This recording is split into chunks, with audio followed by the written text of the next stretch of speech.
Hello viewers, welcome back. We're now into the third section of the course, animating the user interface. In this section we start off by learning some simple basics of animation, and then we'll run the same animations in several elements, in running several animations at the same time. Then we'll create a notification component.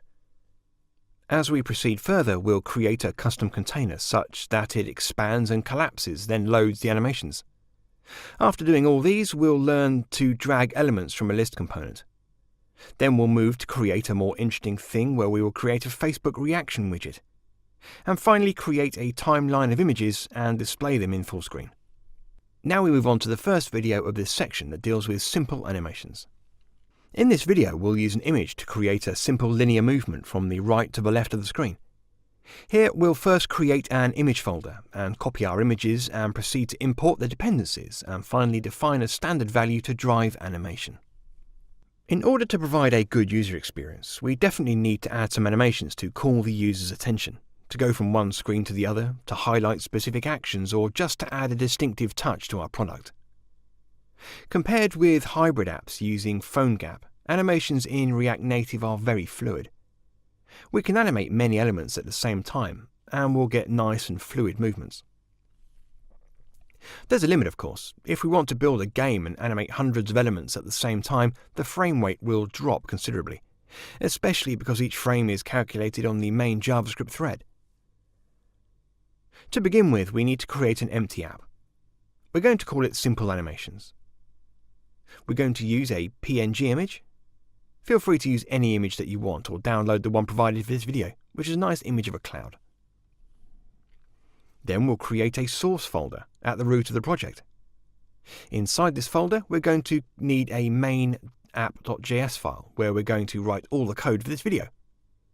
We're going to animate an image, so let's create an images folder and paste our image there. Open the index.ios.js and index.android.js files and add this code. Here we're just importing the main app class. We'll use it to bootstrap the app. If you're using a different name when creating the app, please use it instead of Simple Animations. Let's import the dependencies for the main app class. The animated class will be responsible for creating the values for the animation. It provides a few components that are ready to be animated, and it also provides several methods and helpers to run smooth animations. The easing class provides several helper methods for calculating movements. We're going to use the dimensions class to get the current device size. This way we'll know the exact position at which to initialize the animation. We should initialize some constants that we are going to need in our program. In this case we're going to get the device dimensions, set the size of the image, and require a nice image to move around. Now let's create the main app component.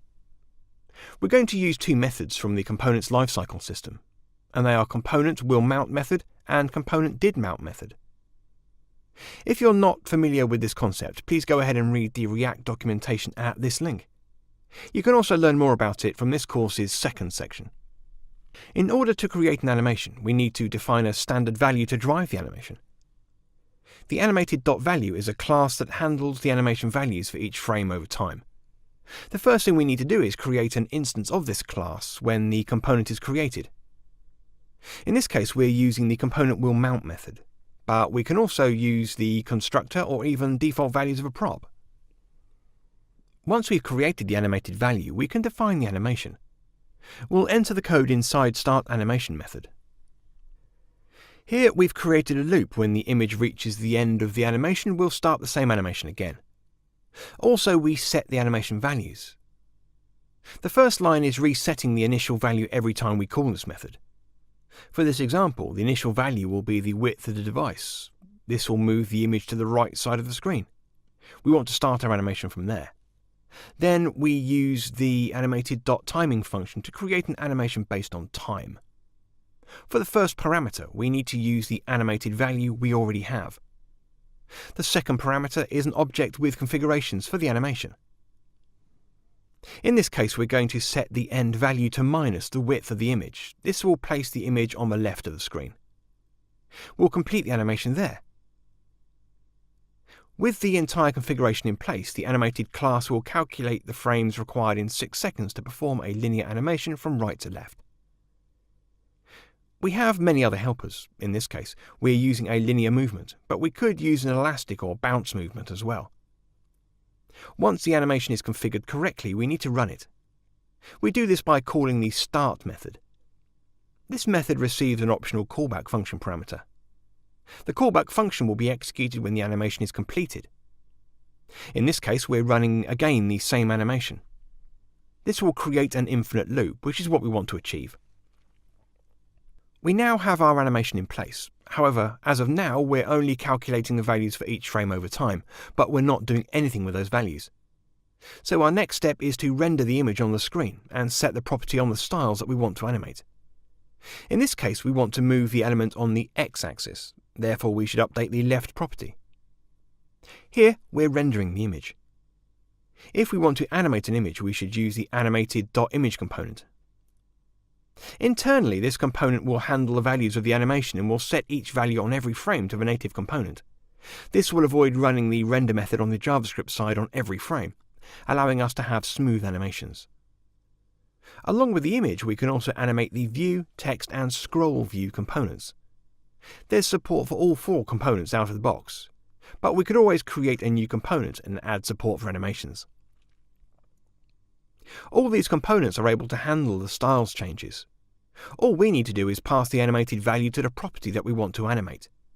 In this case, the left property, but we could use any of the available styles on each component. If we refresh the simulator, we'll see the image on the screen, but it's not yet animated.